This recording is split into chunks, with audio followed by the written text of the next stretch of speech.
Thank you. We have not received any information around emergency protocol, so I assume that there is no emergency today. So should you hear an alarm go, it is real. And secondly, you would notice that it is raining outside, and generally the smoking area, I think it is on this side, so be careful, the tiles are wet so that you don't slip. So, ladies and gentlemen, good morning. Thank you very much for joining us today. Those that are in the room and those that are joining us online. Welcome to the launch of NHFC Emerging Developer Incubator and Post-Investment Support. This is a program. With this, we are pioneering an initiative to nurture the next generation of property developers. I am Velile Dube, Program Director, and it is an honor to stand before you today as we embark on this transformative journey together. First, allow me to extend my deepest gratitude to our distinguished guests. To the Honorable Minister Thembi Simelane, Department of Human Settlements, to the Deputy Minister Thandi Mahambihlala, Department of Human Settlements, thank you for your unwavering support for innovation in the property sector. It inspires us all. I'd also like to recognize MEC Tasmin Mutara, Human Settlement Gauteng. I'll come back to a special introduction later on. And Dr. Alec Muemi, Department Human Settlements, together with all officials in the department. Your leadership and vision have been instrumental in bringing this program to life. A warm welcome as well to the board members of NHFC, together with the executives, industry partners, fellow innovators, NHFC, ground workers, and all attendees, both in the room and online. HODs present, MECs present. I haven't received the list, but I've seen a few of those, and welcome to the session. Your presence in this room and online underscores the collaborative spirit that is driving this initiative. Today marks the beginning of a bold step forward, a program designed to empower property developers with the tools, knowledge, and networks they need to shape sustainable, thriving communities. Let's make it a success together. Thank you, and let's get started. To start, ladies and gentlemen, it is now my great privilege to introduce our esteemed host for today's event. Please join me in welcoming Honorable MEC Tasmin Mutara, Gauteng Human Settlement, with a distinguished career dedicated to advancing the economy of Gauteng and now a tireless advocate for innovative solutions that strengthens our communities. MEC Mutara, thank you for hosting us today. The floor is yours.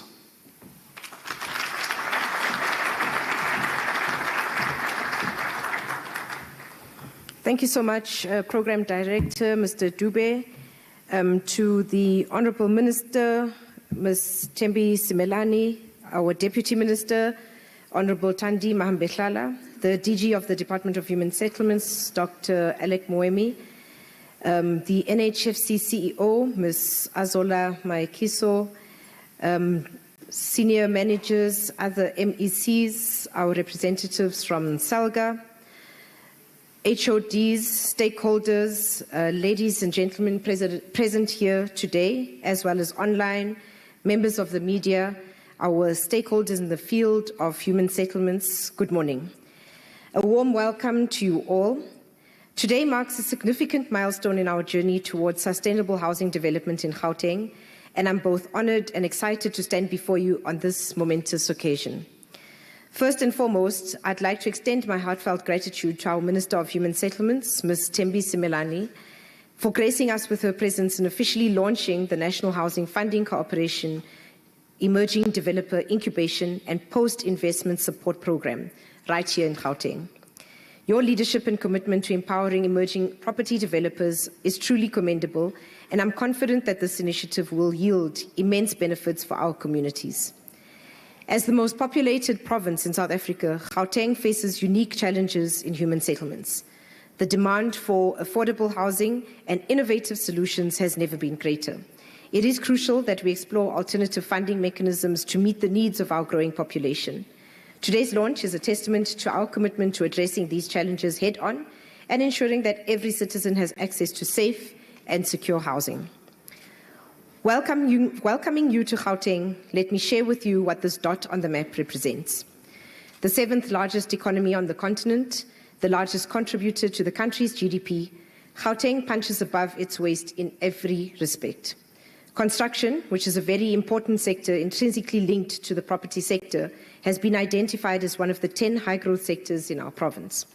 Having identified 10 sectors which contribute greatly to those economic contributors, it's no coincidence that a dedicated conversation must be had about property development. This program is not just about financial support. It embodies the spirit of intergovernmental cooperation. The collaboration between national, provincial, and local governments is vital for the successful rollout of this initiative. When all spheres of government work in harmony, we can create a seamless environment for emerging developers to thrive. Together, we can facilitate the growth of sustainable human settlements that are not only responsive to the needs of our communities, but also environmentally responsible. I'd like to take this opportunity to welcome all of you who have joined us today, developers, stakeholders, community leaders, and partners. Your presence signifies your commitment to the future of housing in Gauteng. I encourage each of you to engage in meaningful dialogue today. Share your insights, your experiences, and your ideas. Let's work together to create a vibrant ecosystem where emerging developers can flourish and contribute to building the homes and the property market of our communities that our communities deserve. In closing, I'd like to reiterate that the launch of this program is not merely a beginning. It is a collective commitment to shaping a brighter future for all of us. Together, let's seize the opportunity to drive change and foster innovation in the property sector. Thank you, and let's make this journey together.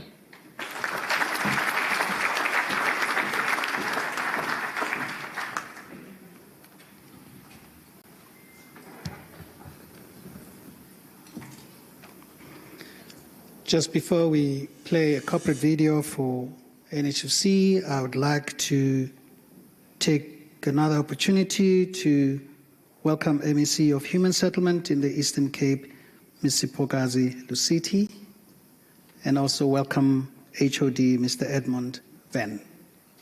Please indicate to me as more dignitaries come into the room so that I'm aware of who's here and I can acknowledge them. Thank you very much. We'll now take a corporate video. At the NHFC, our mission is clear: to be the leader in development finance. The NHFC is the only DFI in the human settlements sector, and the NHFC covers a wide spectrum of typologies in the housing sector. These include social housing finance, private rental housing finance, affordable housing bridging finance, incremental housing finance, program and fund management, first home finance, contractor bridging finance, equity finance. Let me talk to our strategic investments unit. Is we invest into private sector businesses that also operate within this affordable housing space but in areas that the NHFC does not necessarily operate in. We aim to expand and broaden the impact of what we do within affordable housing through those partnerships. The name of the company is Linkthought Consulting. Affordable Housing Facility is the one that we access to do our development. Commercial banks, their requirement for funding is not easy to meet their criteria as an emerging developer as it is to get an access from NHFC. I'm the founder of Povicom. We focus more on social housing. We obviously on the long term, like a bond product that is provided by the NHFC. If the NHFC finds that, look, the project is a bit tight, then they would most probably extend the term so that it's easier for the beneficiary like ourselves, the social housing institution like ourselves, to be able to afford the package that they're offering us. So the normal conventional banks actually do not provide finance for these flats. We also are a national implementing agent for a very important program. It is within the First Home Finance program that we implement on behalf of the Department of Human Settlements, wherein we basically ensure that first-time home ownership becomes a reality for the majority of South Africans. Again, this is a once-off grant. It's targeted at households that earn above 3,500 Rand a month up to the 22,000 Rand mark. Kamalami ngongeliswe Mdlalose, sebenzele Helen Joseph as a clean. Ngike ngayibona ku TikTok, ngayilandelela ngabona ukuthi ayi i-right iyasiza kakhulu. Bekulo nginesifiso sokuba nendlu la eGoli, ngazama nga-applya, ngahlangana nabantu, ngahlangana ne-agent, ngihlalile emqasheni isikhathi esiningi. Ngabona ukuthi akusimpilo e-right. Ngizizwa ngijabule kakhulu ukuthi nami senginendlu yami, senginekwami. Ngiyabonga ku NHFC, ngiyabonga naNkulunkulu ukuthi imithandazo yami iphendulile. Bekuyisifiso sami ukuthi nami egcineni ngibe nekhaya lami nezingane zami. Ngiyabonga kakhulu. The work that we do here, it's country duty, believe it or not. We are here to serve the entire nation. So really, it does become incumbent on us to recognize that, to internalize it, but importantly, to then show up for the people of South Africa in the work that we do.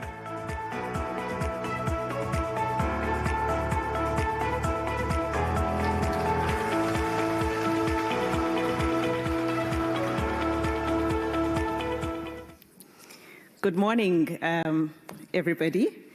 To the Honourable Minister of Human Settlements, Minister Thembi Simelane, the Honourable Deputy Minister of Human Settlements, Deputy Minister Thandi Mahambehlala, to all the MECs in the room, as well as all the HODs, you are acknowledged. The members of the Ministerial Advisory Panel, they are also in the room. You are all acknowledged. To all the presidents and NOBs, National Office Bearers of associations that are related to this property sector that are in the room. Principally, I noticed the president of SAWIC, President Clara, is in the room, as well as I think I saw on the RSVP list that there are members from BBCBE, Black Business Council, Built Environment Association. They are also in the room. To the DG and all the colleagues in the department, the board of the NHFC, board members of the NHFC are also in the room. CEOs of other entities, they were invited. Some are here. You are acknowledged, as well as colleagues in our sister entities that are within, that all report to the Department of Human Settlements. The EXCO of the NHFC is also here. You are acknowledged. And last but not least, ladies and gentlemen, the emerging developers, everybody that is here to actually hear about the program, you are acknowledged. So I've been requested, you will see that on the program, you know, one of our board members was actually supposed to take us through the purpose of the program. And I was then going to follow to take you through the different categories of emerging developers that we are aiming to impact with this strategic intervention, as well as take you through the criteria for participation. I will cover all of those things in my talk, and obviously we are always limited with respect to time, so I'm going to try and do it as quickly as I possibly can. So why are we doing this? Why are we all here today? And I also acknowledge everybody that's joining us online as well. So we are launching this strategic intervention precisely because we are committed to transformation. In fact, one of our mandates, as set by our shareholder, the Department of Human Settlements, is to catalyze transformation in the affordable housing value chain. So not just with respect to, the developers, but we are actually expected to make a mark and an impact and change the face of, what happens in the value chain. And in fact, our partner in the Zakhele Khaya program, Cashbuild, they are here in the room. And we are going to be doing some stuff with Cashbuild wherein they are going to ensure that there is space available, shelf space, in Cashbuild stores all over the country to accommodate, black entrepreneurs who are involved in in the manufacture of building materials. So we've already had that in principle decision that was taken by the Cashbuild Exco in our engagement with them, and that we are going to make a reality for those entrepreneurs who are manufacturing building materials. So the NHFC is going to stand behind you to provide you with the working capital that you are going to require in order to ensure that you keep those shelves and the orders from Cashbuild fulfilled. So that's one of the things that we are going to be doing. But back to the incubation program. So part of the reason why we have an affordable backlog in the country at the moment is because there is a shortage of a credible pipeline of affordable housing projects. We are launching this capacitation initiative as a result so that you, the emerging developers, that we are targeting, can be at the forefront of developing that credible pipeline that is currently in short supply. And hence, we have a housing, backlog that runs in the millions in the country. We are specifically targeting majority Black-owned emerging developers, as well as emerging developers that fall into the designated groups. And obviously what that means is that women are going to be prioritized on the back of this initiative, women entrepreneurs that are in this built environment, entrepreneurs who are persons with disabilities, the youth, as well as military veterans. We are specifically targeting these categories of emerging developers because oftentimes the applications for funding that we receive as the NHFC from these categories, they are not readily packaged for a funding application, actually. As a result, the team that is employed to assess funding applications ended up having to do a lot of hand-holding, prior to the deals actually being bankable. And what we are doing with this initiative is we are ensuring that there is this intervention that is going to assist emerging developers package their deals to a point where they can be funded.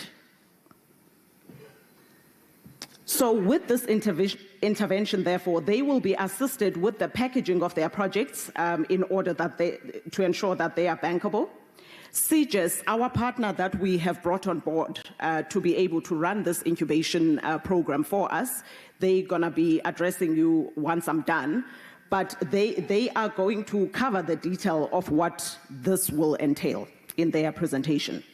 Of importance, though, is that oftentimes emerging developers cannot afford to pay for the market demand studies that are required to verify demand for their projects in the areas that they want to develop them. And through this incubator, we, the NHFC, will also pay for those market demand studies. You're welcome to clap.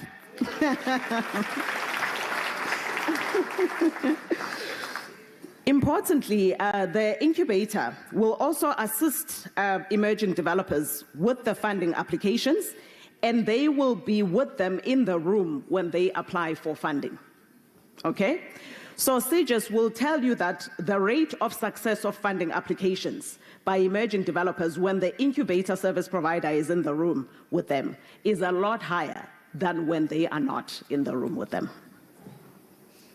This is the support that will be provided pre-investment, so prior to you actually then successfully raising the funding for your project. And the reason it's got such a long name, it's the NHFC Incubator and Post-Investment Support Program, is precisely because we are making the intervention prior to you qualifying for funding or successfully raising capital for your project, but we are also aiming to provide the support even post that. And what that entails is during the construction phase, as an example, the incubator is going to provide technical support to the project in order for these emerging developers to start building a track record of success. Okay? And post-construction as well, depending on the project that you are developing as an emerging developer, you'll be provided with sales and marketing support for the sales product that you are developing, and you will be provided with property and asset management support for the rental products. Okay? But what is crucially important, though, because I want to manage expectations very well here, is that the NHFC is funding the pre-investment support. So up until that point that your project is bankable, we are funding all of that support out of our own pockets, right? And obviously, the NHFC is a financier, so we've told CGIS that the NHFC, all the deals that go through the incubator, we want a first right of refusal. So the NHFC must have a look so that we can then put in the money to support you, right? However, we're not closing this up for other funders. So if you feel maybe our terms are too strenuous, we are too expensive, or whatever the case is, you're definitely more welcome to go to other financiers. We're doing this for the country, not necessarily to serve just ourselves. Okay? But then post-investment, right? Because now you would have raised your money successfully, in order to do the execution of the project now, that post-investment support is going to be supported by the project, not by the NHFC. I just want to make that very clear. Okay, because we have a sector-wide mandate to drive transformation, the incubator has also been mandated to develop a database of professionals who are majority Black-owned and who fall into the designated groupings so that they can be prioritized to provide professional services to these emerging developer projects. The professionals in the room, you are welcome to clap. Because I've seen there are some QSs in the room, some architects, so CGIS will be doing a call for you guys to register onto their database, because then you are going to be assured work to support these developers. And I'm going to rely on you to just not let us down, to do a very good job. All right, and in terms then of the categories of emerging developers that will be enrolled into the program, they are as follows. It's two main groupings. It's startups, so we are definitely catering to startups, but we are also catering to those that have been in the game, who they've been emerging developers, but perhaps they've been delivering small projects, and now they want to basically scale up their businesses and develop bigger and bigger projects. So these are the two broad categories of emerging developer that we are aiming to impact with this. And what we are going to do is we are going to enroll the startup developers, emerging developers, slowly so that we can learn whatever lessons we are going to learn. And then in time, we will then increase the intake of the startup developers. But certainly, we are extremely excited about this initiative, and we look forward to working with you. I haven't got too much time. And just with respect to the criteria for participation, the incubation program is not actually mandated to make, unfeasible projects feasible. So the projects that you bring, all the assistance that we are giving to you, right? We are giving the assistance to projects that have potential, to be feasible. So in other words, if you as an emerging developer are going to insist that when you want to put up a student accommodation project, right, in an area where there is no university in sight, there is no TVET college in sight, and when you insist, you say this is the thing that you want to do, the incubator are going to tell you that, well, student accommodation is simply not going to work in this area. Rather, redirect your attention to social housing or an affordable housing project. So that is what, just again, in terms of managing expectations, we going to implore on you, the emerging developers, to really be open to taking the advice that you receive. And in fact, we are going to insist that you sign a contract that once you've been enrolled into the incubation program, you need to see it through, because we are spending money on you. You can't just drop off midway through. Thank you very much, ladies and gentlemen.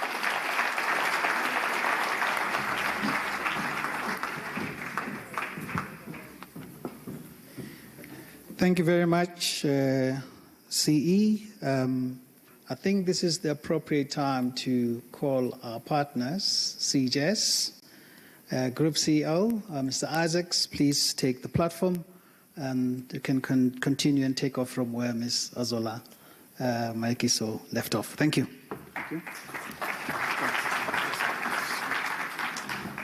Good morning, ladies and gentlemen. Thank you very much for joining us here. And I think your first commitment that you've done is to be here, because to be here and to do this, you have to be committed. If you're not going to be committed, it's not going to work. So first of all, all protocols observed. Thank you very much. I feel like the president with the stamp here in front. Ladies and gentlemen, let's just to help me to pitch the details of the incubator. I need to understand who's in our house, so we can ask all the incubators and the emerging contractors to please stand. None of you.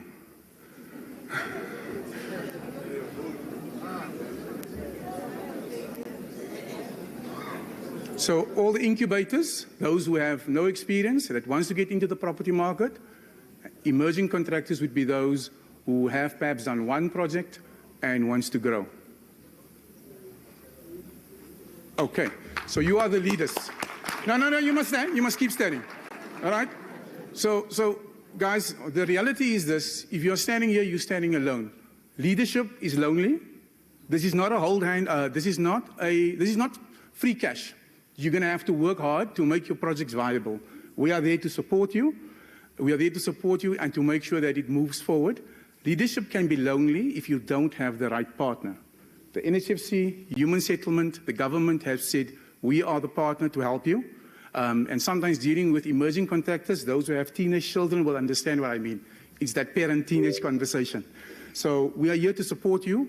You have decided to be the leaders. We are here to assist you through that journey. So I think we must give an applause to Human Settlement and NHFC for putting all of this together. Thank you very much. Thank you. You can sit down. Can I now see all the black professionals, please? Engineers, site managers. Okay, so we've got some work to do there. Skills development, all right? Again, so we know who's in the house, who I'm talking to. So the program is also designed for majority-owned black professionals within South Africa, within the industry. There is a portal that you would apply to. So if I can implore, welcome all of those online. So we can also implore all of those professionals to also join up and connect so that we have a big pool of professionals as well to join us on this project. Thank you very much. I will now go through a bit more detail of the project. What we will do is this presentation will be online. It is a bit wordy. I normally don't do that much English, and it's Friday, so my English dries up at a certain time. So the presentation is a bit wordy, so I won't go through all the detail. We will put it online as well.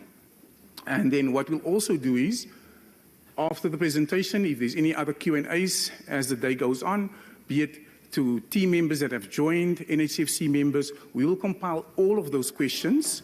We will compile all of those questions and then also create a what do you call it now? Q&A. Yeah, a Q&A on the platform as well, so that if you have any questions, go through there as you're going through the process. And that's also why we are not making the program live today, so that we know all the queries, put it on the Q&A, and then we will roll it out.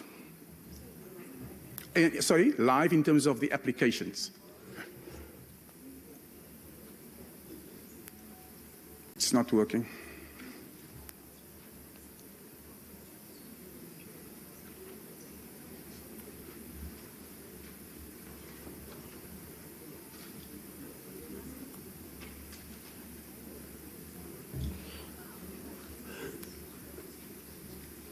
Can I go?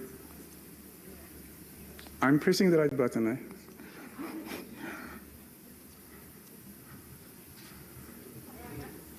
Oh, cool. Okay, back.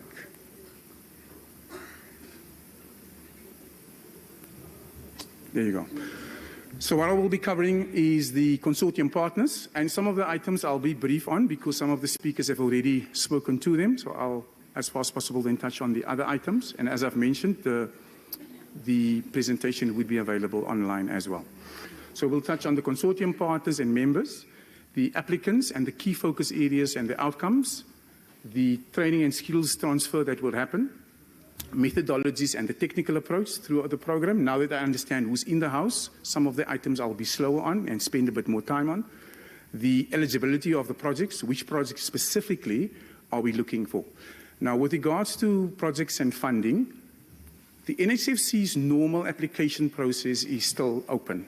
So those developers this is not a shortcut. If you are a large contractor, don't apply. A large developer, don't apply. This is not for you. The NHFC normal program, normal application processes is there. It's for people that are emerging and incubation. The online application process, I'll take you briefly through the online application process and then we'll do closing and Q&A. So the consortium partners members for this project is CMS, CGIS, the RLB, which is Ryder, Livet and Bucknell, Future Growth, and the Enterprise Property Development. Collectively, they've got over 190 years worth of experience. Apart from the other partners, which also we've already engaged with your people mentioned commercial banks. We've already engaged with commercial banks. And the commercial banks looks at, one, the executive team, the management team for that development. Two, is the project viable? The CEO have very clearly said you cannot make a non-viable project viable just because you think it will work. So it must be viable, and then ultimately you have to pay the debt. It is somebody's money. It's not free money. Somebody's money. The debt has to be paid. So that project has to stack up to those three. That's essentially what this is about. It has to stack up to those, and we are there to help those that are successful through that journey. And that's the senior leadership team that will be directly involved within this project. So who can apply? Again, it is the emerging developers, preferably 1 to 3 projects that they have done and that they wish to grow. However, the others can also apply that have done more, but our preference will be within this category. The other would be incubators. Those would be people that have started up. If you have never been in the property industry, you're not of the built environment, you don't have any experience, this program is not designed for those. It's preferably those that have experience already within the built environment. And again, we will define the definitions and provide more details with regards to that. The key focus areas of the project will be to assist on mentoring and guidance, and within that program would be online, one-on-one group sessions. Due diligence, essentially taking you through the due diligence process, what is required, how do we go about it, what is the banks looking at, and again, the requirements. So even if we put the requirements out, I want to be clear, each financial institution have different financial hurdles that they would say they are comfortable with.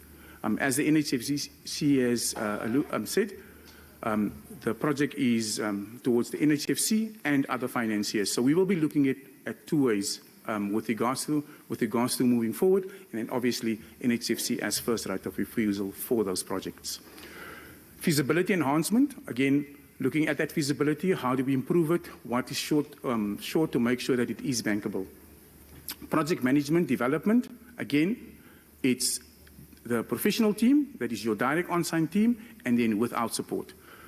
Last but not least would be then tenanting, sales, training to make sure that your product is ready, has been built properly, user ready, and that you are able to pay the bank so that they can fund you for your next project. That in a nutshell is the main focus areas of this project. The program outcomes, I think the other members have discussed the program outcomes, and so I'm not going to spend too much time on the program outcomes, but essentially it is, let's ensure that more people is in affordable housing, and let's make sure that the people of color enter the property market. There's a gap, we need to fill that gap, and there's a team willing to assist within that process. The skills transfer is a combination.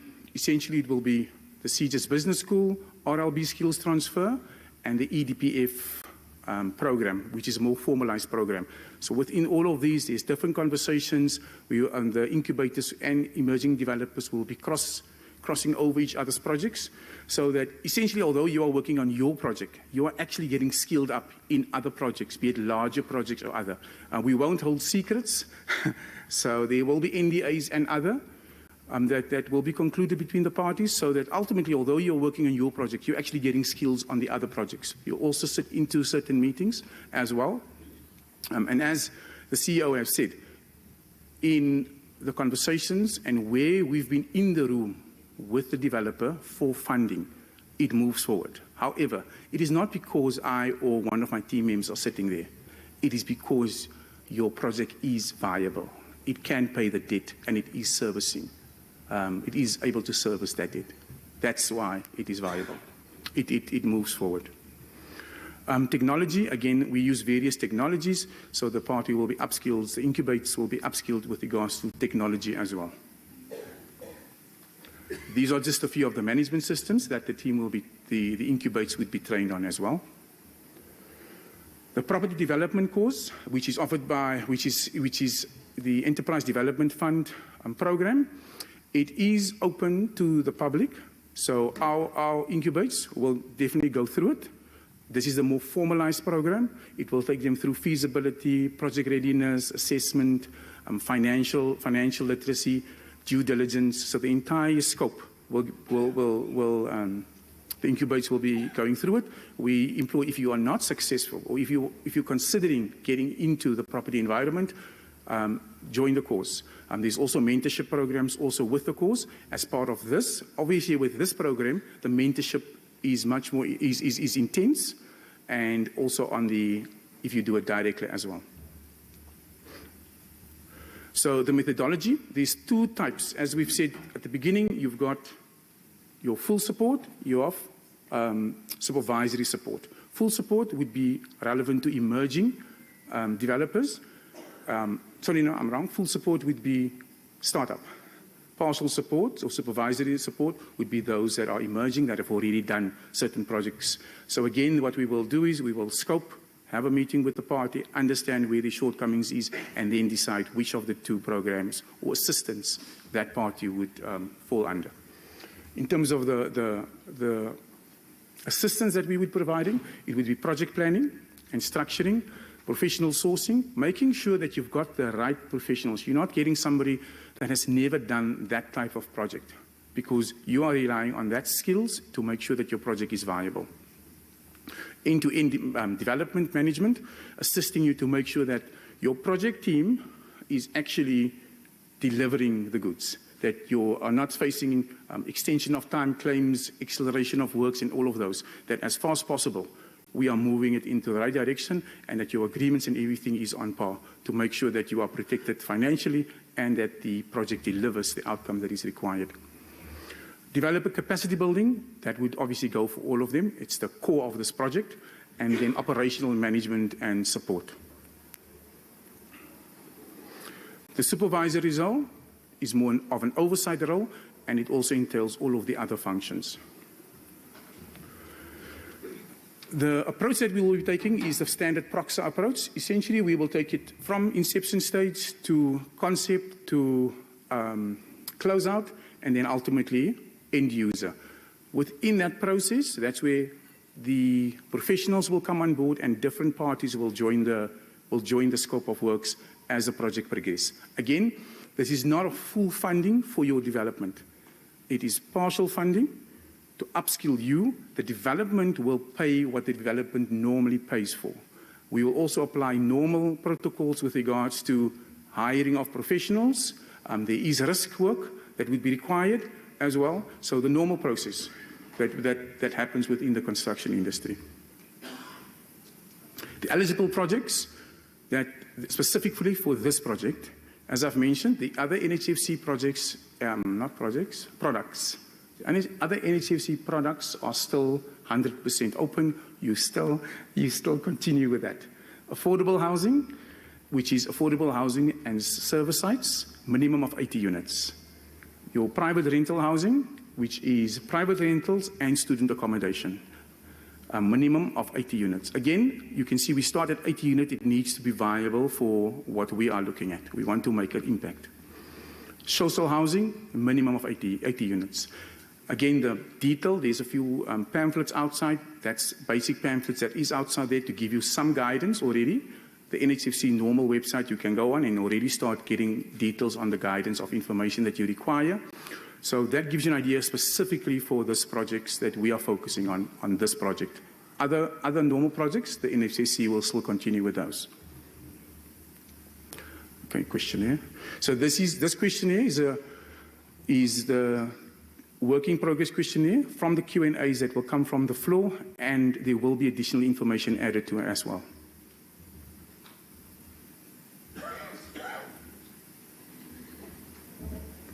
Okay, just hold on there. So essentially, you will go onto the NHFC's website. There will be a link. You will click the link. You will land on this page. It will be applying as a company, and there's no individuals that can apply. You have to apply as a company. What we will also do is, you can apply as a company. If you're going to form an SPV, we will have a column there that you will say, I will be applying as an SPV, and then you will also complete that details there. The EDPF Academy, and then the last one would be the professional team and services provider. The EDPF Academy on this portal, you won't register immediately. We'll start at number 1. The professional teams, they must register, and also any suppliers and contractors. So there's this specific portal then for you to apply as well. So we'll quickly go into the application of the... Okay. So essentially, the first portion is all the standard statutory company information that you require. All right? After that, it would be your project that you have decided. Remember, we are not selecting your project. You have selected your project. You've applied the degree of mine of where you've seen a need, and you will then apply and complete the information to give us some guidance as to what is the project that you are looking at. And then there will be some financial information. However, we will break down some of that financial information to give you some guidance as well. But yeah, and we've also what we will also be doing on the platform is, because we understand the house now, we will also be adding more definitions on the application to assist you to know exactly what it is that we are asking as well. And then there will be a call center line and a telephone line. We prefer that you rather mail some queries so that if there's Q&As, and again here, we're not keeping it secret. If there's questions coming through, if you have it, perhaps somebody else have it. The purpose of it is to upskill, to train. So if there's questions coming through, the Q&A section will be updated accordingly as well throughout the period. Okay, we can go back.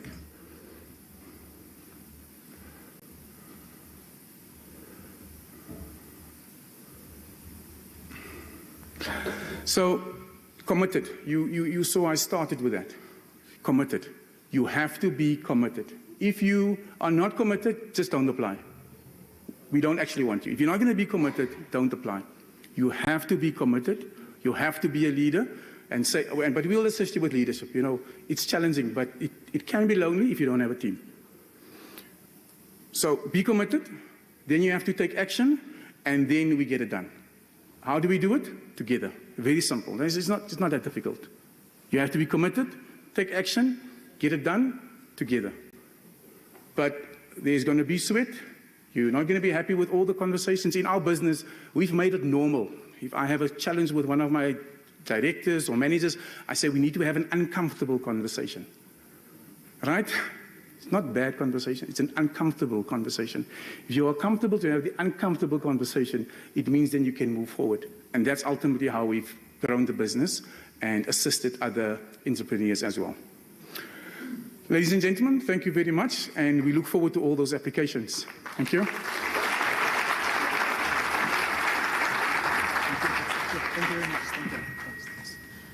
Thank you very much, Mr. Isaacs.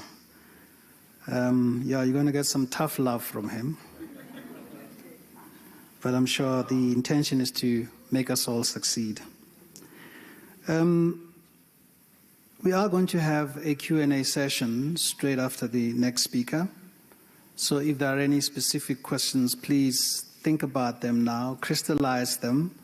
We don't have a lot of time to engage, but the few questions that will be asked, if you could just make sure that they're very crisp, and then you can get the responses. And then after the session, we'll have a networking session. Then you can then engage more fully with the speakers who have presented the technical aspect of the program. His commitment to public service is very clear if you go and read his bio. And his career reflects a dedication to improving the quality of life, from sports, access to housing, which really is an alignment to a big goal of most South Africans to just say, I have a place I call home. Dr. Mwemi, please speak to us from the perspective of the department. Thank you.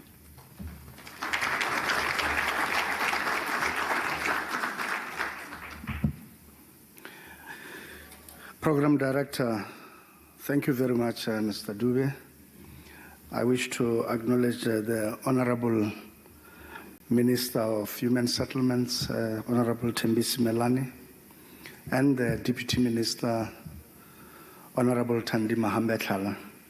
Allow me to also acknowledge the MECs present here, both MEC Mutara as well as MEC Lusiti, and to also acknowledge the HODs that are present here, my colleagues in the department, the DDGs that are here, the CEO of the NHFC, and several other CEOs of the entities of our department that I've seen present in this room, and the members of the Ministerial Advisory Committee, and the representative of SALGA present here, and to acknowledge everybody and the beneficiaries of the program that we are launching today. The vision of government in creating the NHFC has always been that we needed to close the gap in financing home building as well as access to financing of housing opportunities. There's a reason why when the NHFC was created, we did not do it via the standard route of having a law and creating it as a registered and scheduled public entity, but rather we registered it as a company in terms of the Companies Act and with its memorandum of incorporation, having duly with the support of the National Treasury. The reason for it was that we wanted to ensure that it could foster innovation and have the necessary flexibility from the strictures of government that tend to hold us back to do things faster and to do things that are much more innovative and to be on the cutting edge and to aid government to do the things government itself cannot do. And so, given those considerations, from time to time, NHFC has always come up with good products that on behalf of government it's implementing. And one of these products we are very, very fascinated about is the First Home Finance program, because we see what it does. And in bridging it and in its different iterations and manifestations, we have seen the impact it does on the ground. Our commitment remains the same, that the NHFC must remain on the cutting edge and continue to innovate and to bring products that are get to fill in the gaps in the market that we see, and those gaps are glaring. First and foremost, we have given them the necessary flexibility to foster public-private partnerships, and you have just heard of one we are seeing and witnessing this morning. But even importantly, we have given them wider powers, including raising money for their balance sheet on the international market. So this demonstrates the commitment of government in an absolute terms to what we seek to achieve with them being a development financing institution for government to do what the traditional lenders in the landscape fail to do. And therefore, given that, we have given them several mandates, which I'll speak only of two, which are important in this regard. The first mandate really for us to the NHFC is that, as the CEO of the NHFC has indicated already, that we should catalyze affordable housing and transform the landscape. And we do this and we encourage them to pursue this by doing two things. First, syndicating their work and their programs together with our other entities, because each one of them in the entire ecosystem tends to be in a better position to address specific weaknesses in the ecosystem of human settlements. Secondly, that they should also, where possible, collaborate with our other entities and the other entities of other departments of government, and also some private sector players, to make sure that they are at the forefront of driving this change. Secondly, we all know that the one who pays the piper is the one who calls the tunes. So in this regard, the NHFC, as a financier and with having an APES, they are in a better position to coordinate and pull everyone together and direct in a manner that government seeks them to play in that space. So the second area, we are encouraging them to reposition themselves to developing an aggressive appetite. And I think the reason why we want them to be a bit more aggressive, they had as a government financier remain very timid. And this is not the original intent why we established them in a manner that we did. The idea really is that they must move swiftly to develop even much more greater products that will fill the gaps that we see. We have from one of our offices, the Office of Disclosure, received their report on what banks are doing and their lending practices, and from there we have seen the impact of redlining that is happening amongst people who should be in the affordable market and who can qualify for products offered by traditional banks. And to that extent, we have seen that these people are predominantly black Africans. And with that type of setup, we need to foster transformation in a much more vigorous manner. And this is the landscape and space for the NHFC to also play in. To do this, they would need sufficient capacity. And the CFO is correct. The lack of a healthy pipeline is a big challenge to us. We are happy with the new problems we are seeing. We're beginning to see the problems of the NHFC not having sufficient funding to cover some of the key products we have assigned to them. And this is a healthy problem in the sense that a bad problem would be where we are having money and that money is not fully utilized to reach beneficiaries. Rather, the little we have, we spend all of it and we use it. And on some products, we're already seeing that reality dawning upon us. We would then be in a better position, and our minister would then be empowered to argue for more money when we are spending all of it. And I think this is a best way to achieve it. So therefore, we do not give the NHFC mandates that are popular and fashionable. We give them, on the contrary, quite strong mandates that are not easy, and where we know that even in other instances there are bound to be some degree of resistance to what we proposition. But nevertheless, we have given them the mandate to catalyze transformation. So transformation is a non-negotiable for the democratic government, and for that purpose, it is for these reasons that all our partnerships that we strike with the private sector comes with conditions, and amongst those conditions are that indeed the majority of the people in South Africa who have been marginalized are actually advanced and placed at the forefront of benefiting from the opportunities that arise. With that, the minister and my deputy minister are present here. They would speak to the mechanics of the program, but of import to us is that the NHFC should remain on the cutting edge and should, as directed, be much more aggressive. And it is for that reason we are seriously considering their proposal to become a development bank for human settlements in our country. We will entertain that proposal. Thank you very much. Thank you very much, Dr. Moremi. The challenge is absolutely clear. Be aggressive in driving the transformation agenda, remain on the cutting edge, and you will continue to get strong and difficult mandates. And transformation is a non-negotiable aspect of it.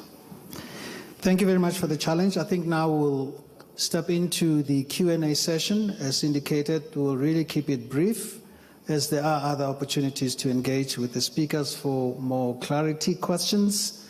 So we have people that have joined us online. So what I'd like to propose is that we have 2 questions from online, and then 2 questions from the room. And then if there are any further questions, we'll then engage during the session. I immediately recognize the 2 hands, one there, one here. And then we'll start there, go to the lady, and then if there are any questions online, we will take 2 so that we can then step into the next part of the program where we can get input from our leaders. Thank you very much, Program Just say who you are and what organization you represent. Thank you. And who you're directing your question to. Thank you very much, Program Director. My name is Clara Sikelelwa Sodlula Shamwenze. I am the president of South African Women in Construction and Built Environment. And I'm also a member in good standing of that organization. SAWIC is a registered organization that absorbs members who are women that are 50% plus in order for them to be accepted to be members in the database. It is a national footprint organization in all the provinces. As I'm saying, it's national footprint. My question, before my question, I would like to also acknowledge the Minister, Mbogoto. You know, the government or the organization that they belong to. It's an organization that is respected in South Africa because it's the organization that believes in women empowerment. That is why we have both of them in front of us. Akunatata ngomama bodwa. Siyabulela Congolese. I would like to also acknowledge the DG that we have gone through this journey together, and also our Honorable MEC, Mahmoud Hasmin, and my Honorable CEO of this organization or this institution that we are a stakeholder to. With everybody that is here, MECs and everybody who is here, Danbulisa Betun. My question is directed to the CEO.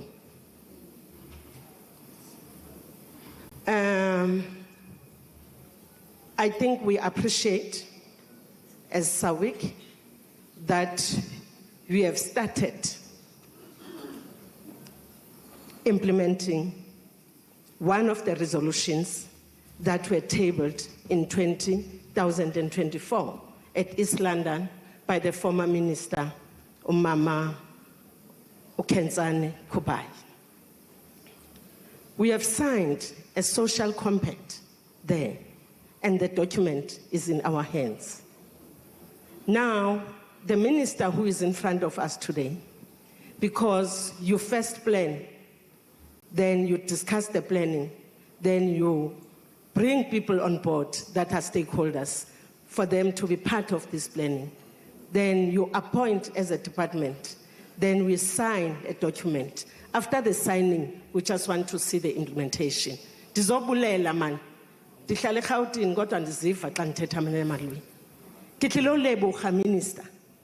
I'm here to thank you because if you were somebody else, you were going to take this matter and say, it is not me who started this thing. Ki omungwe, nna ke qala mo, ke tsamaya le yona.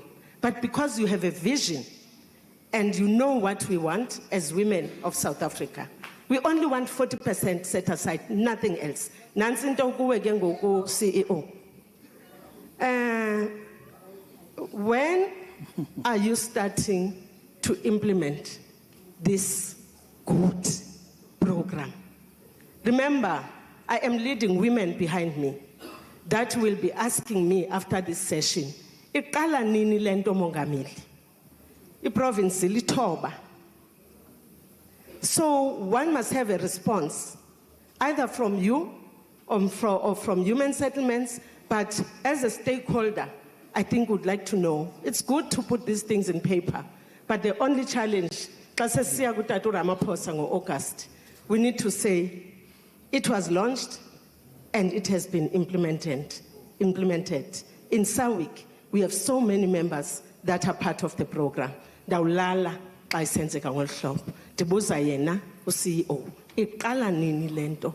Ithoma linka spade so that ritsibe re lolukisa basadi batle ba tlogona utswela pele. Thank you, ma'am. That was a very direct question. Itoma nini? Yeah, that's very now. Thank you very much for that direct question. So shall we go to the lady? I like direct questions, so if you could. Thank you. My name is Figile Shoba. I'm in the taxi industry. Yesterday I attended a mayor's conference in Pretoria. One of the highlights of the day was human settlements, affordable housing and sustainable housing. It has been reported that there's over 1 trillion spent on gambling by our fellow South Africans. That was very astonishing. So that tells us that there's money in the township. So we are trying to come up with solutions that will not only look at the funding from the government or external parties, but to consolidate what is already available and make it work for the community. Present in the conference was a founder of Ilima. They are the designers of smart cities. They use AI to save you money and time, Honorable MEC. And I would like to have an opportunity to facilitate a collaboration with those two institutions, Pan-African Chamber of Commerce, as well as Ilima. And my question is merely that, MEC, would you be open to such collaboration? I thank you. Yeah, great. That's another direct question. Thank you very much. Shall we then take the responses to those two questions, and then I will then pivot to the people online. CEO?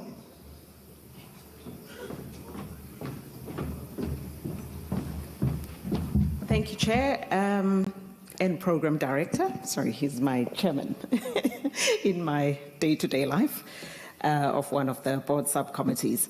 To answer the question very directly,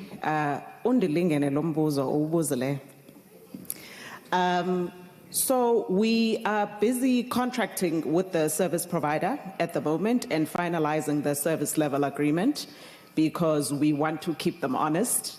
The other thing that I want to highlight is that the NHFC is also going to be involved with respect to their governance structures.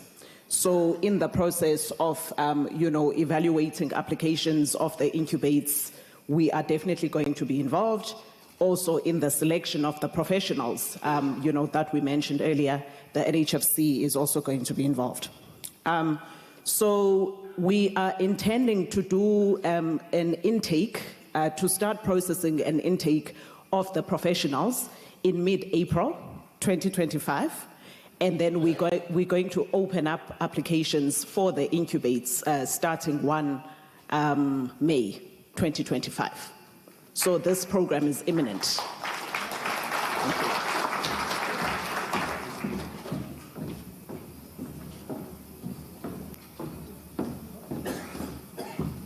Thanks so much for the question. It was a direct question. Simple answer, yes.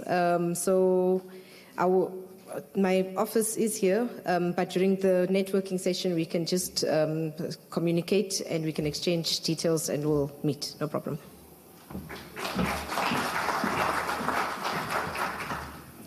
Thank you very much. Sharp and sweet. We fumanaga date, ma'am. Okay, goes. Okay. All right. So there is a bonus for the room because I only have one person asking the question online. So I'll go to that hand over there. But before I do, let me ask the question from online. The question is, my name is Njabulo Kulu, Managing Partner of Emerging Property Fund, Homegrown Property Fund, who would like to apply to the program as we have multiple properties in our pipeline. It's actually not a question, it's a yes, please apply. Can I say that? Yes, please apply. Yeah. Okay. All right. Please, let's go to the lady. No, not you, gentlemen. This lady, that lady. Yeah. And that's the. Thank you. Good morning. My name is Magera Maile. I've got two questions and a comment.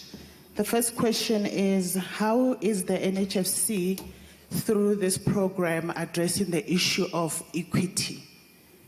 And then my second question is, one of the criteria you mentioned is that you must have one or more developments that you have done. So my question is, if you've been working as a professional in a development, does that qualify, or do you have to have done a development as a developer? Then my last comment would be,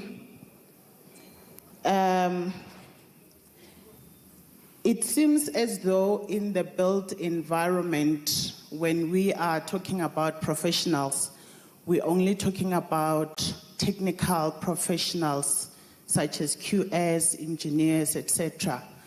I just wanted you guys to also consider people that are working in finance, people that are working as marketers, people that are working as leasing agents, so that if they also want to pivot and become developers, they can also be considered. Thank you so much. Thank you. Thank you very much for those 2 questions and a comment. Who addresses the first question? CE? A real issue of equity. So if you could talk to that. I may ask you to do the same. All right. Thank you very much for that very important question. I deliberately left it out of my remarks earlier because it's quite separate, So this program doesn't aim to address that, but the NHFC as a DFI are obligated to address that, as the DG has said. We have very tough things that we need to do as the NHFC just to address the gaps in the market. So what we are currently doing concerning the equity gap, so it is already part and parcel of our mandate, but to date, we have found it very difficult, to support emerging developers with the equity contribution. But what we are presently doing, we currently have consultants that are reviewing our equity and quasi-equity instruments, precisely because we've realized that what we've currently got is just not working. So they are doing the work. They've finished the first phase of the work. They've started embarking on the second phase of the work. They will have completed the exercise by the end of April. So by the end of April, we will be in a situation whereby we are going to have refreshed equity and quasi-equity instruments that are going to enable us to, with much more ease, be able to help emerging developers with those equity contributions. And it's a package of instruments, right? So it's either it's a pure equity, ordinary equity instrument, it's a subordinated loan, it's a junior loan, it's a mezzanine instrument, it's different types of instruments just to ensure that the financial viability of the projects, of the applications that come through, we enhance it as far as possible. So we are doing something about that as well. You're welcome to clap. So what Radovan said, yes, he did make mention of the 1 or more projects, ideally, but that's for the other category of emerging developer. There's also the startup category, whereby if you are a startup, provided you have built environment experience, this program is definitely also aimed at you. Okay, thank you.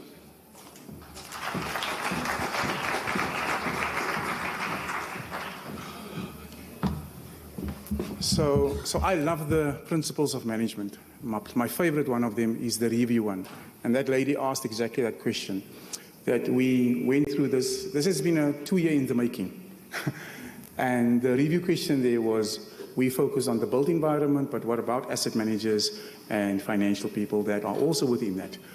And the short answer is yes. That's why we will update now the Q&As relevant to specific skills within the built environment. So you've been a finance person in the asset management market, in the property industry, we will look at that and then take it according to your CV and information that you are providing to us. I trust that answers that question. Thank you. Thank you very much to the CEO and Mr. Isaacs for handling the Q&A session. Now we step into the second part or the third part of our program. And at this point, it is really my privilege to introduce to you someone who I think brings into the room a real skill that we need as a collective. And I can't think of any other program, Deputy Minister, other than the Philippi Outreach Program, which really illustrates for me your ability to bring different stakeholders for collective impact. So I'd like to call the Deputy Minister to come forward and address us. Thank you, dear.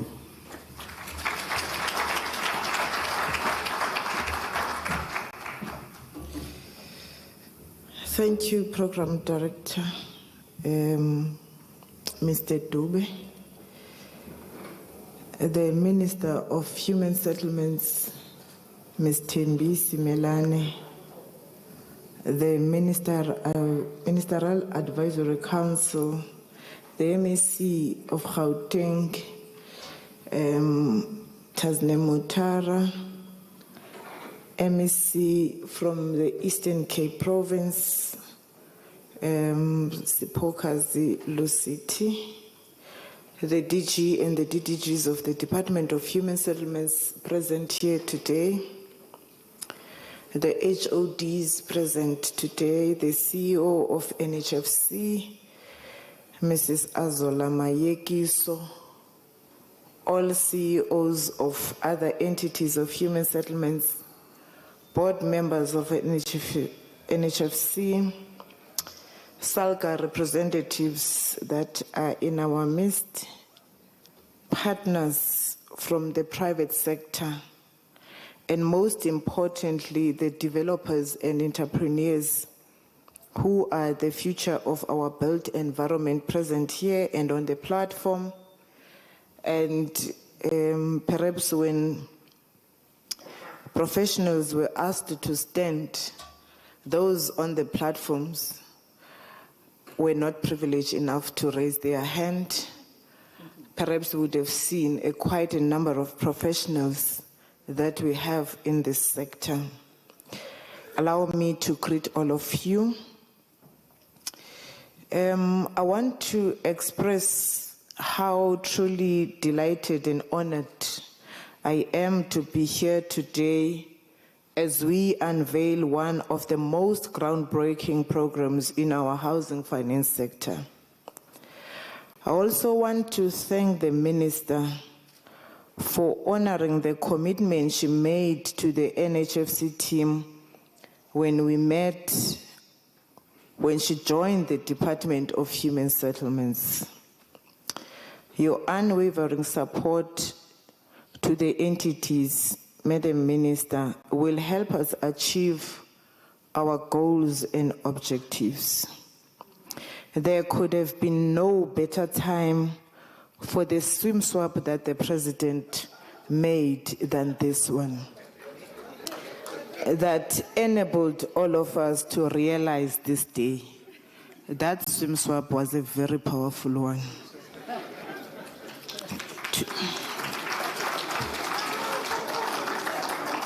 I'm saying this because it brought somebody that has a multifaceted approach and the skills on how to deal with the human settlements challenges that we have in a country, with the experience from local government and then to human settlements. And there's a direct correlation between the two. And that makes me feel that we are alive with possibilities. Today represents a shift in the narrative. It's about widening the doors of economic opportunity so that the emerging developers can enter with dignity, confidence, and capabilities. Colleagues, we are gathered here at a time when South Africa continues to face a complex and at times painful challenges of the lack of affordable, decent, and dignified housing. We cannot establish a democratic society through limited participation. To create sustainable human settlements, towns and cities that represent the diverse range of our population, we must also initiate transformations, hence that build those homes, especially through empowerment of small, medium, and macro enterprises and cooperatives. Thus, this program and the launch today is about the incubators. According to the Stellenbosch Business School and Women's Report in particular of 2023, SMMEs contribute a staggering 80% of the total employment in South Africa. And that is why any intervention that strengthens these businesses, especially those owned by women, youth, persons with disabilities, and military veterans, is not just vital but sacrosanct. In this context, Program Director and the Minister, we are enthusiastically support the NHFC Emerging Developers Incubator and Post-Investment Support Program so that the people that we see here today are able to benefit to this particular program.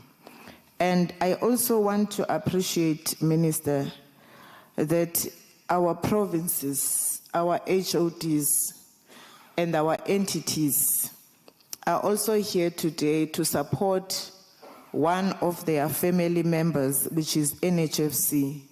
And I think a collective effort and a collective approach in how we do things will really enable us to cross Kanana at any given point. Thank you very much, Program Director. I'm not going to be long.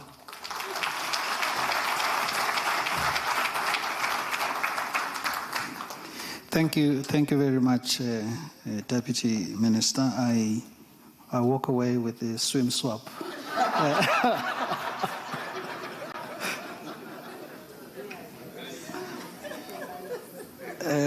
Thank you very much. I had prepared a few notes to introduce Minister Simelane, but I think you have done an incredible job in positioning her.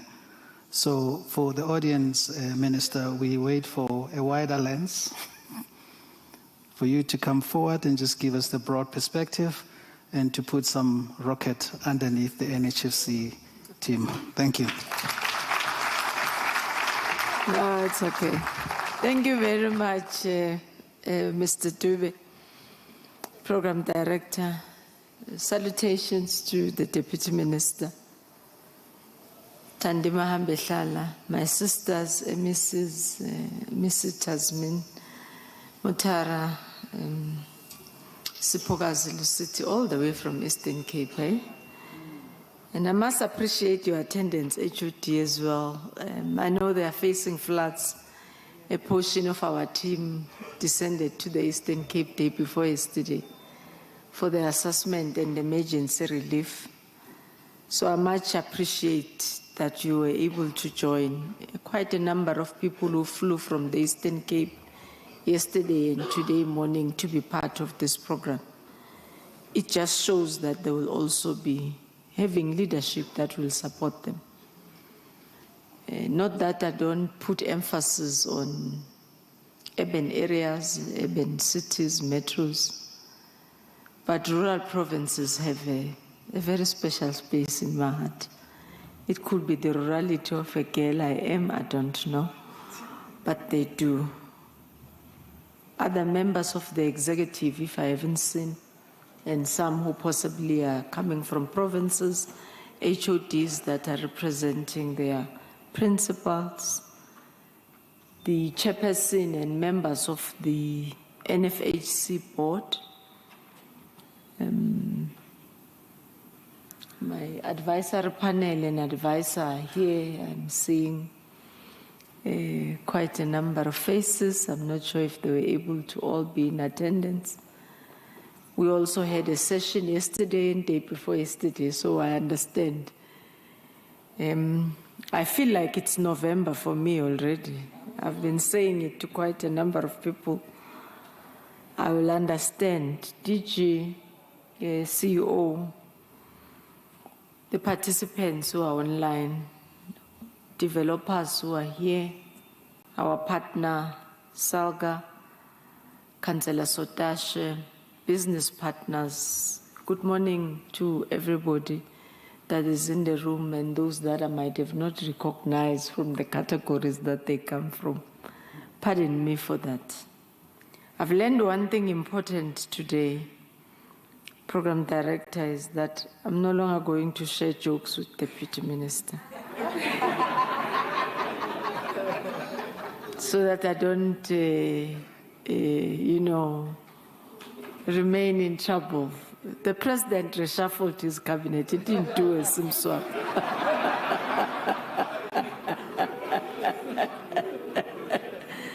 And now I'm finding one thing because somebody posted my picture on Facebook and was talking about the reshuffle, of course, and say, welcome. And somebody got in there, people could be creative, said, actually, this is not a reshuffle, it's a SIM swap. So that's where I got it from. It's not my creativity, it was somebody else's creativity. Thank you very much for the opportunity, Team NFHC. Firstly, for making the day, and of course, living with my postponements. If it was according to them, would have been here, I think, 2 weeks or so before today. But it is what it is, and we have been able to make time. We couldn't anticipate that our parliamentary process on the budget will take longer than we had anticipated. So it could have been one of those difficulties that one had to grapple with in making sure that we also align and are attentive to the budgetary processes. Otherwise, what you are launching today, if that program is not properly finalized, then Azola will not be happy with me in some few days to come. But it is very exciting, as the DM said, that we finally have arrived as Team Human Settlements and our other entities, which I didn't acknowledge, and I know they are here, and thank you very much for your attendance. That we finally were able to move to this step. But also I must thank the entity for really being able to achieve what the DG has outlined. Because you can only increase on your programs once you can be able to sit with National Treasury and be bold, look them in the face and say, I know my story and I know what I'm doing, and here are the results. So they've been able to put on the table quite a number of tangibles in form of deliverables that puts a story that says we can then advance into quite a number of initiatives that they've always been having in their business plan and wanted to achieve. But obviously, they had to start somewhere. And they had to surpass their targets even for the first home finance program by about 5,025 or something like that. It shows I read your reports. Now, that surpassing from one angle, it's not a good thing, DG, from a monetary point of view, but from a program, implementation point of view, it is good. Now we're here today, we're looking into the important launch of the incubation program. It is also important that we need to do it jointly with provinces and ourselves, because these are the anchors of where this program will supposed to really find its feet from. So I got more excited when the CEO came to the holding room and said, just another 15 minutes, my line is still longer, but we did pre-registration 2-3 days ago, but the room is about 90% full, Minister. And please give yourself a round of applause for that. And I said to her, no, it's okay. We will wait a little bit. Let's get to make sure that we start with everybody who's this morning is about. It's usually sometimes become very difficult for government to diversify in its programs because the uptake becomes so low in most instances that even when you want to elaborate for that program and really push for it, everyone becomes skeptical. But when I'm seeing all your faces here, I'm like, as Azola is talking, I'm like, you've got to do it, girl. These people have came all out here. Now they've shifted the ball back into our court with regard to implementation. And I think we're fit for purpose. We'll push it. So we need to work together as a team. Some of the DDGs are here. I've seen them. DDG Ngongo was part of those who received me. DDG Dumalisile, and some may be seated here.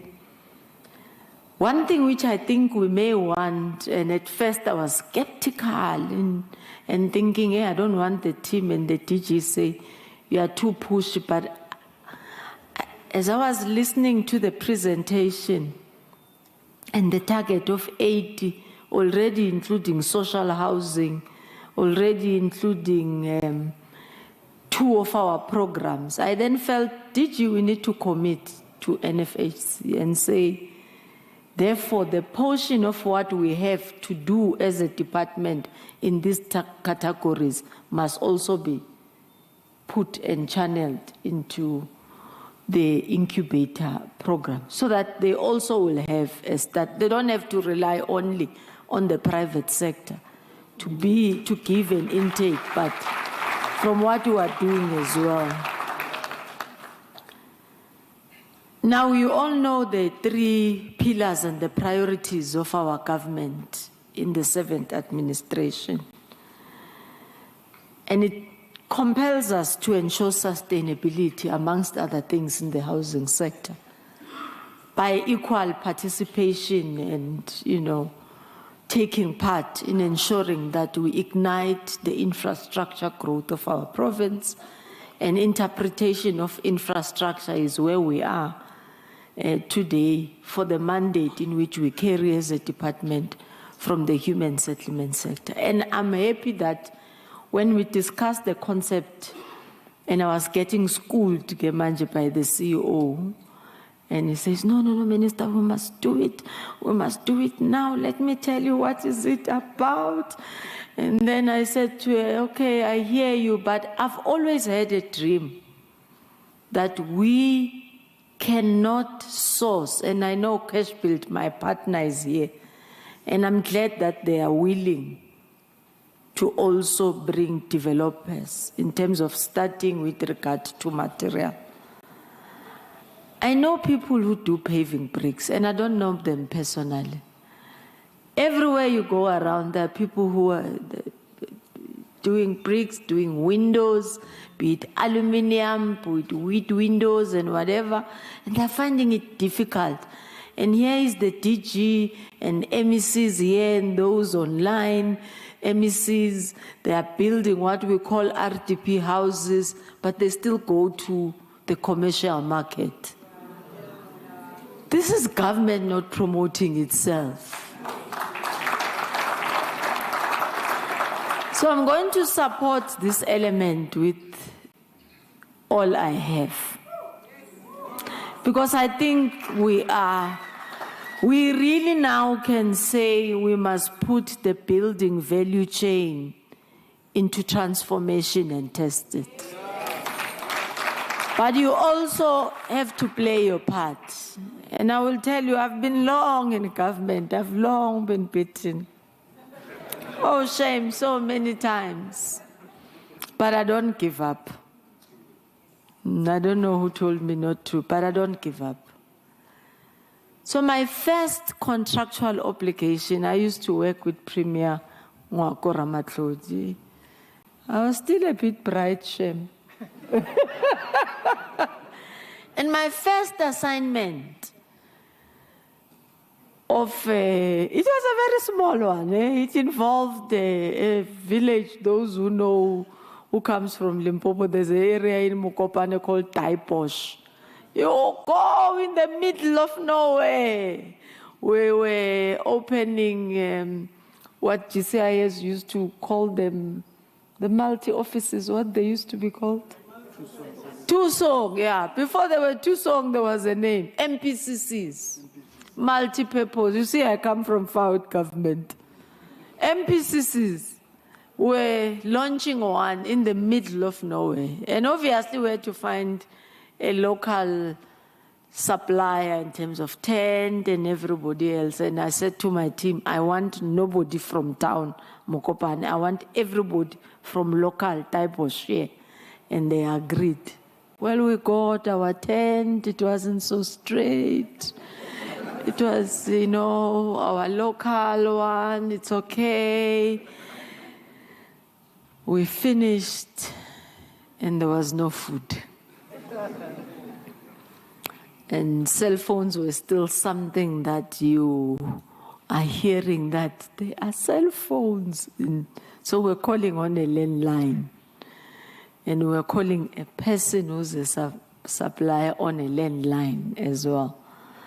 And these ones will tell you, no, they have left. And this side, they're not arriving.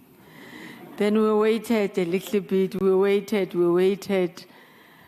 And fortunately, usually there is VIP preparation that is done, which is delayed, and the community preparation for food is usually done by the locals because you also empower them. You buy a cow from the local farmer and they cook for themselves. And the premier went there and joined the gentlemen's King. And I started saying, I think my problems are solved. Because the main man has eaten, everybody can go and join into the traditional food. The long and short about my supplier, when she arrived, it was just only the few of us who were doing the packing and tidying it up. And she came with a borrowed van. And she had done pumpkin, and inside the pumpkin there was now beetroot, because it's a bumpy road, it's a gravel road, and this is not a joke. But if you go to town in Mokopane today, she ran a big catering company. We had to say to her, with all the faults and all, we still believe in you. We still understand that you are far. We still understand that you didn't have the van. We still understand that we didn't eat, we are not happy. But it's a price we have to pay to get you to be where we are. By the way, who says those who are commercial, what they do, everything is 100%. I'm reading a very interesting incubator story of IDC. Some of you might have seen it yesterday, who was given a big contract of about billions, of course, 93 or 73, of one of the solar installation. And one of the requirements was that you must produce in the country. And of course, he took from another country.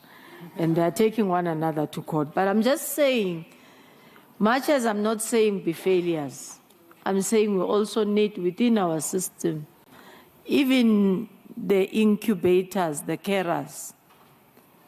One thing that is important about this morning is the availability, is the presence, is the commitment to, and is the attention to detail that they will try to produce.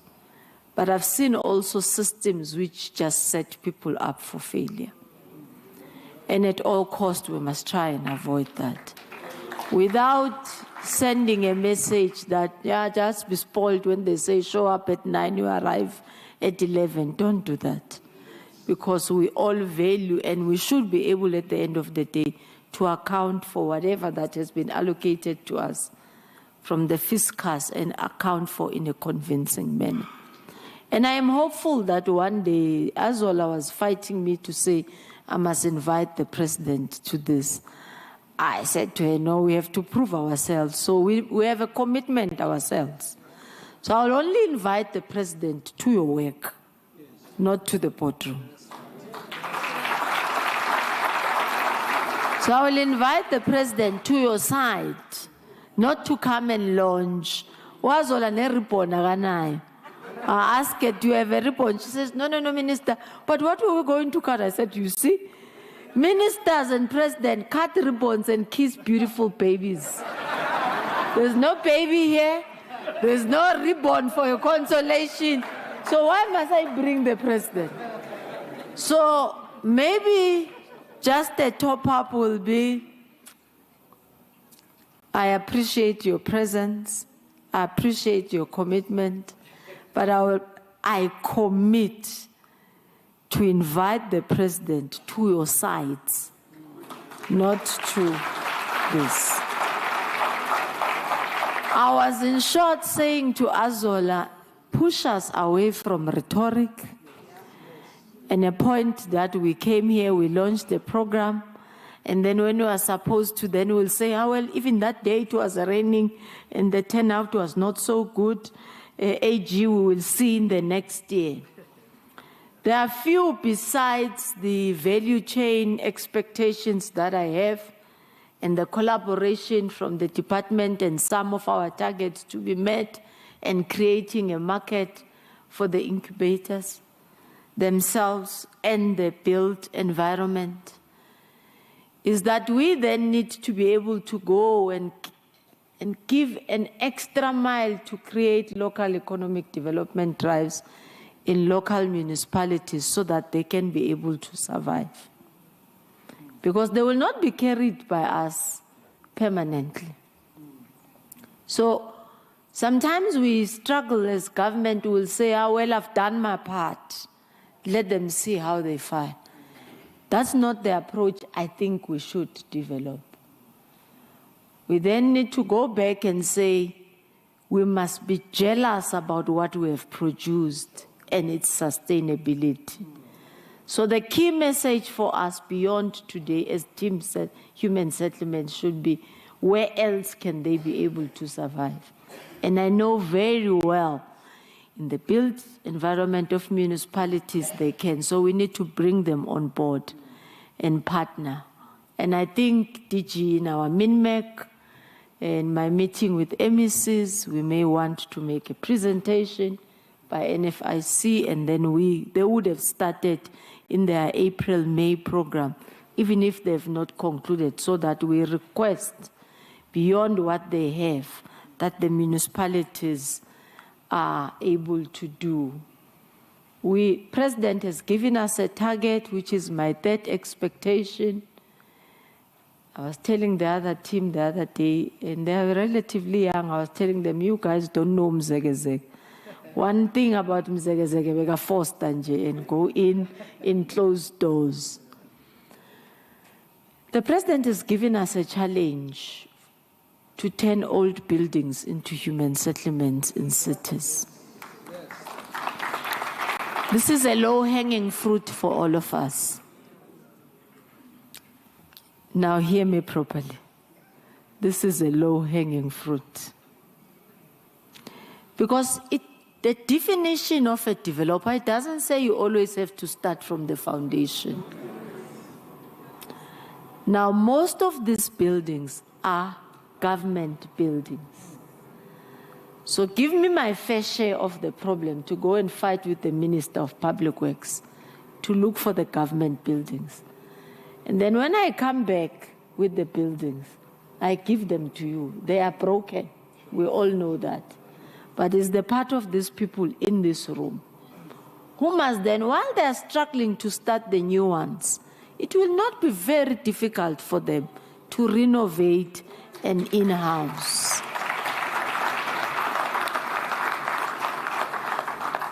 My team complains that I go through my speeches in a freestyle mode, but I've touched everything we've discussed about, because that's the difficulty of speaking as one of the last. because you also have to make sure that you don't re-emphasize matters that have been emphasized as well. My second last point talks to compliance. And this is meant to people in front of me, in the main. Because I have a tool and bodies which helps me to ensure compliance behind me, and myself included. Now, one of you that is not going to do well and cut the compliance corner is going to muddy our waters for everybody else. So I'm going to make a plea. Let's love what we want to do. Love the work in such a way that if you are building, you can be asked to stay in that house, and you will stay with love. So don't say I'm doing it for somebody else, therefore I'm going to not.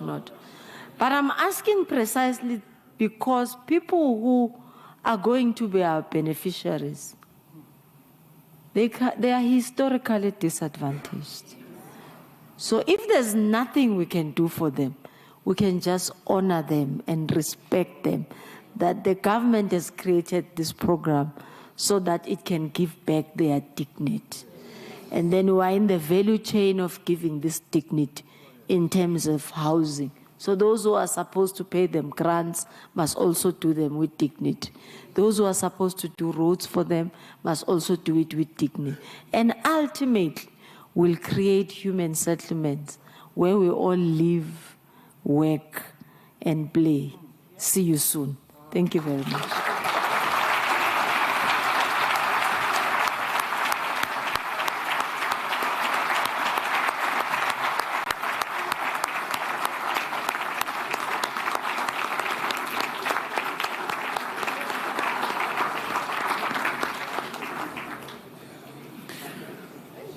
Yeah, wonderful. Thank you so much.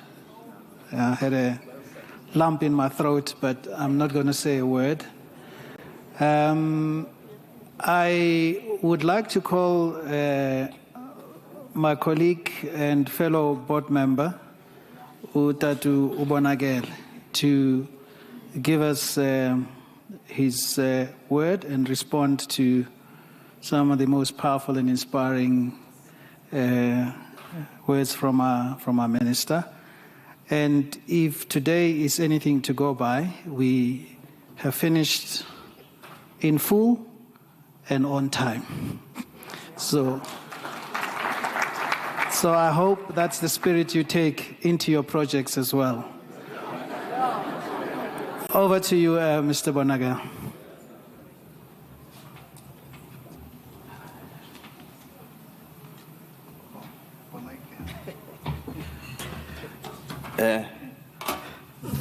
Thank you very much, Program Director.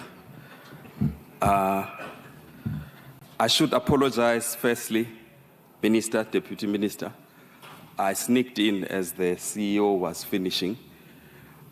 My planned excuse was to say that I'm from the Eastern Cape. I just flew in this morning. But I realized that the MEC and his officials beat me into it. I don't know which flight they took.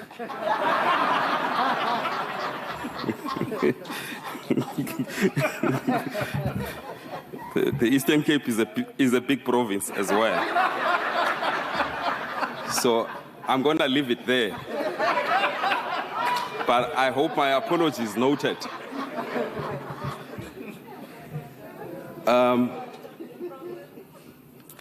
Thank you very much once more, Director of the ceremony. I stay away from MC because, Minister, you were talking about people being creative. In the Eastern Cape, this title stands for master of circumcisions. So I stick to the director.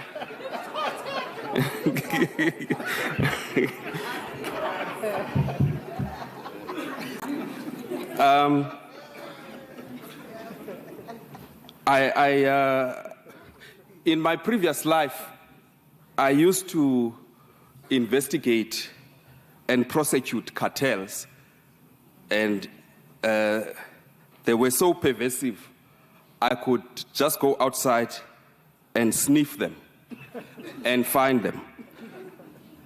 Perhaps the one sector that stands out in that journey was the construction sector. When we presented to government our findings of investigations, because the biggest victim of the construction cartel was government, Minister of Finance at the time, the late Pravin Gordhan, asked us if this was just a few bad apples of the industry or if this was pervasive. I have to say that he was a very strong-willed man, so he insisted that this must be a few bad apples. And after all, he used to be the head of SARS, and he said to us that because a few people don't pay tax doesn't mean that you should paint everybody with the same brush. But we told him that we had the evidence, that all the major players, and you will remember the major players of the time, Group 5, Avenge, Barry and Roberts, WBHO, Basil Red, Stefanuti and Stocks, all of them were involved. Now, I would want to believe that we have dismantled that cartel, that historic cartel that was involved in rigging a bid for almost every infrastructure project you can think of. But it is now time to build. It is now time to build entrants who one day will replace the old cartel. It is time to build the new top 5. And this journey that NHFC, led by the Minister of Human Settlements, is to do exactly that. So our expectations of the entrepreneurs and the developers who are going to be embarking on this program are very, very high indeed. And I would like to really thank the Minister for supporting this vision. And I want to also thank her for her generosity, because you were all here. You did hear her very public instruction to the DG that she would like the department to channel its contribution to this program. So thank you very much, Minister, for that.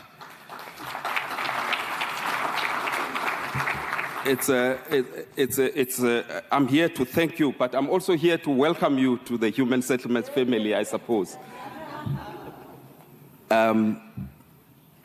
So thank you very much, and thank you for your support and leadership. DM as well. DM, you have been around for a while, and you have been very supportive together with the SYL Minister. I don't enter into political statements. I just want to thank all my ministers and deputy minister for all the support they are providing to the entities. And I want to also single out the DG. The DG has really been the pillar, because, you know, when you run entities, there are a lot of challenges. You know, you go to parliament, public scrutiny, and so on and so on. But I think the DG has kept us steady, holding us accountable, but demanding a lot on us, helping us where we need the help. So I just want to thank you, DG. I know you're working with the officials, the DDGs. We also thank you for supporting this initiative. Also, the members of the Advisory Council who are here, thank you. Thank you for supporting and being here. We hear that you were working late yesterday, but we thank all of you who were able to make it this morning.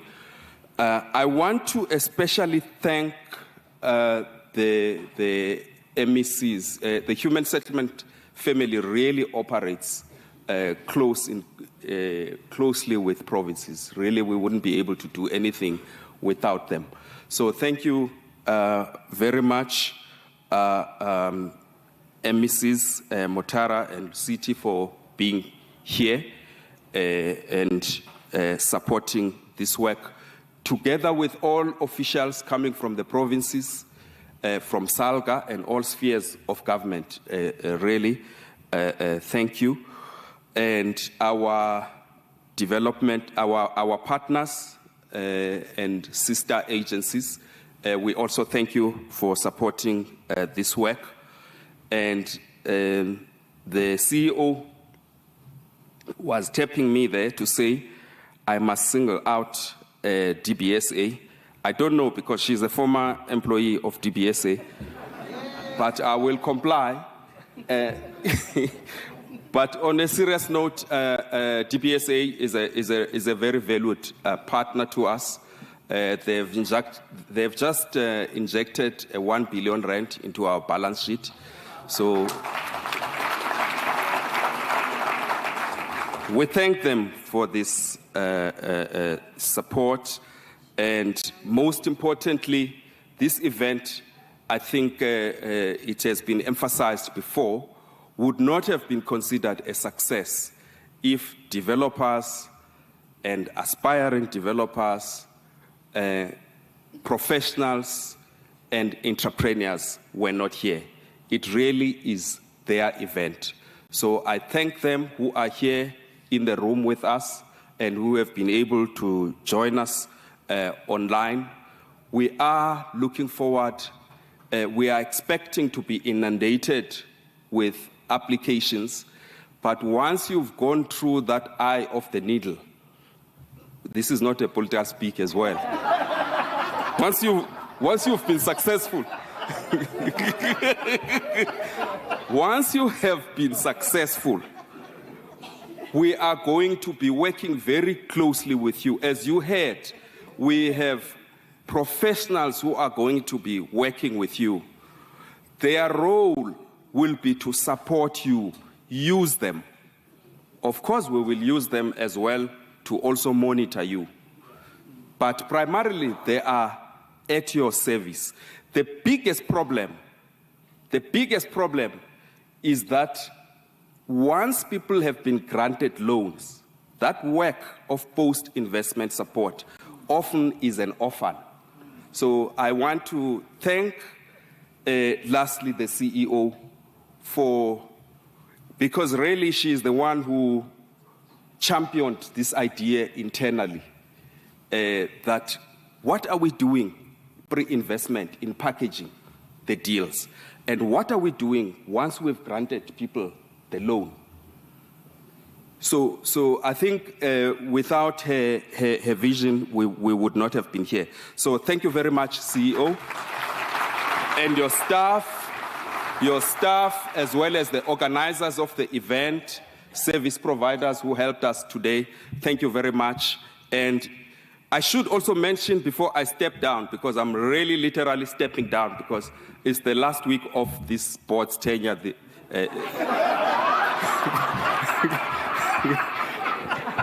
I should thank my colleagues at the board. I should thank my colleagues. This is probably their last public day. So thank you for your service, including the very able program director. Thank you very much.